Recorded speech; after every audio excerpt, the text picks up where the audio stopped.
Hello, I'm Dr. Andrew Allen from Georgia College.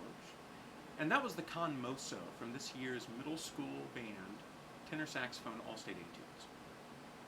Now, con moso literally means with motion. So even though this is the lyrical etude, make sure that you stay in time and moving along lightly throughout. Perhaps one of the greatest challenges in this portion of the audition materials are those big descending leaps that you have in the first 3 bars. Now, one of the biggest mistakes that you can make is to drop your jaw.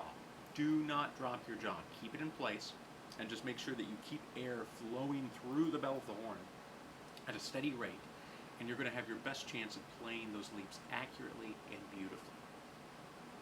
Throughout, you also have a few dynamics, not much.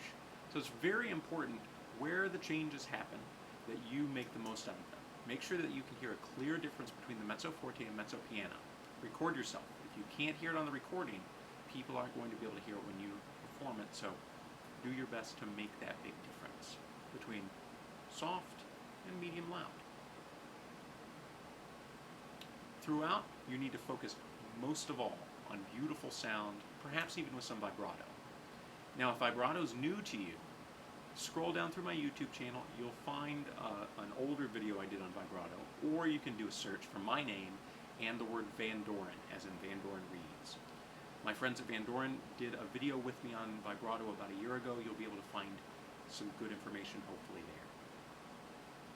there. Now, listen as I perform the march.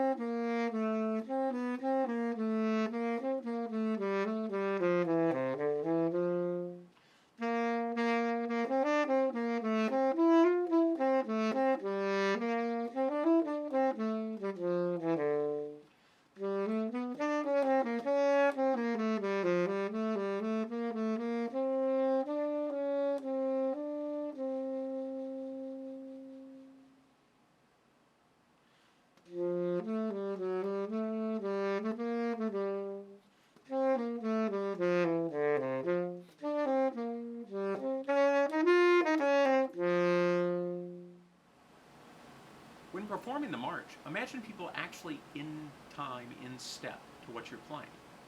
If it's very heavy and plodding, it's going to be very difficult for people to march long distances to what you're playing. Keep it light. A light accent on beats 1 and 3 in every bar is exactly what you need, no more. And don't think that you need to play loudly. In the beginning, you're only mezzo piano, quite a soft dynamic.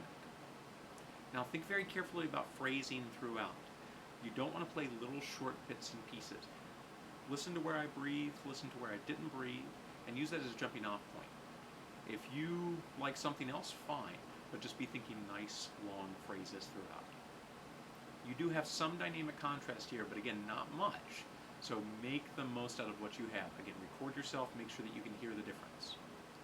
What you do have quite a bit of here is quite a lot of variance in your articulations. You have different slur patterns, you have some tenutos, you have some staccatos, you have some accents with tenuto, you have all kinds of things. So really explore the differences there and make the most out of those differences.